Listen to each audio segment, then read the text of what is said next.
My name is Brody Schofield, but at school I go by a different name. There, I'm called Loser. My friends assure me it's not loser, but, you know, loser, because you're always losing things. I have to admit, at first it was very clever and funny, but over the years, the humor has grown thin. I've often wondered why they target me. Is it because I moved there in the 5th grade, a foreigner among a group of friends who have been together since preschool? Or is it because I'm not very athletically inclined in a school where sports seem to mean everything? Is it my ADD, which leaves me unorganized and forgetful? Or was it my parents' divorce, which stole my smile, scarred my heart, and left me especially vulnerable?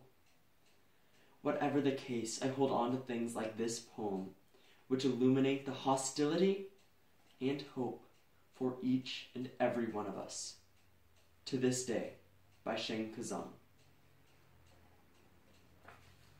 I'm not the only kid who grew up this way, surrounded by people who used to say that rhyme about sticks and stones, as if broken bones hurt worse than the names that we got called. And we got called them all. So, we grew up believing that no one would ever fall in love with us, that we'd be lonely forever, that we'd never meet someone to make us feel like the sun was something they built for us in their tool shed. So broken heartstrings bled the blues as we tried to empty ourselves so we would feel nothing. Don't tell me that hurts less than a broken bone, that an ingrown life is something surgeons can just cut away, that it doesn't metastasize. It does. She was 8 years old, our first day of grade 3, when she got called ugly. We both got moved to the back of the class so we would stop getting bombarded by spitballs, but the school halls were a battleground where we found ourselves outnumbered day after wretched day. We used to stay inside for recess because outside was worse. Outside we'd have to rehearse running away or standing still like statues, giving no clue that we were even there. And in grade 5, they typed a sign to her desk that wrote, "Beware of dog." To this day, despite a loving husband, she doesn't believe she's beautiful because of a birthmark that takes up less than half of her face. Kids used to say, "She looks like a wrong answer that somebody tried to erase, but couldn't quite get the job done." But they'll never understand that she's raising 2 kids whose very definition of beauty begins with the word mom, because they see her heart before they see her skin. And to them, all she's ever been is amazing. He was a broken branch grafted onto another family tree, adopted, but not because his parents opted for another family tree. He started therapy in 8th grade. He had a personality made up of tests and pills, lived like the uphills were mountains and the downhills were cliffs. 4/5 suicidal, a tidal wave of antidepressants, and an adolescence of being called pauper. 1 part because of the pills, and 99 parts because of the cruelty. He tried to kill himself in grade 10 when a kid who still had his mom and dad had the audacity to say, "Get over it." As if depression is something that can be remedied by any of the contents found within a first aid kit. To this day, he is a stick of TNT lit from both ends, could describe to you in detail the way the sky bends in the moments before it's about to fall.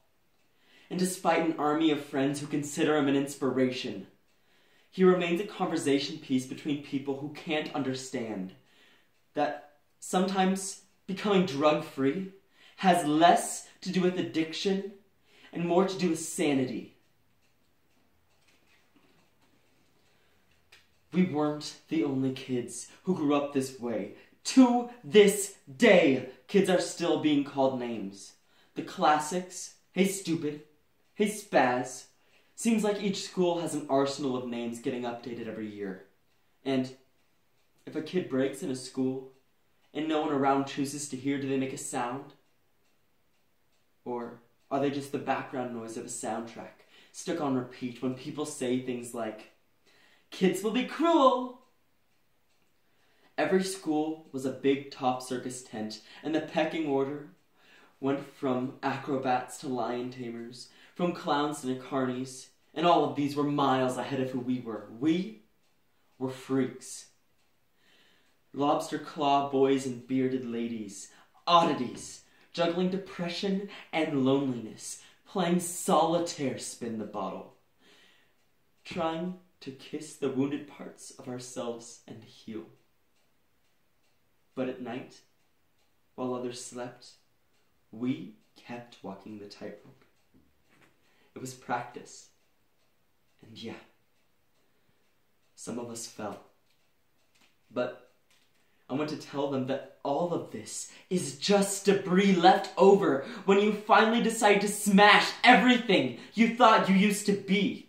And if you can't see anything beautiful about yourself, get a better mirror. Look a little closer. Stare a little longer. Because there is something inside you that made you keep trying, despite everyone who told you to quit. You built a cast around your broken heart, and you signed it yourself. You signed it, "They were wrong." Because maybe you didn't belong to a group or a clique. Maybe they decided to pick you last for basketball or everything. Maybe you used to bring bruises and broken teeth to show and tell, but never told. Because how can you hold your own ground when everyone you know wants to bury you beneath it? You have to believe that they were wrong. They have to be wrong. Why else would we still be here? We grew up learning to cheer on the underdog because we saw ourselves in them. We stem from a root planted in the belief that we are not what we are called. We are graduating members from the class, "Get lost, we made it!" Not the faded echoes of voices crying out, "Names will never hurt me." Of course, they did. But our lives will only ever always continue to be a balancing act that has less to do with pain and more to do with beauty. Thank you.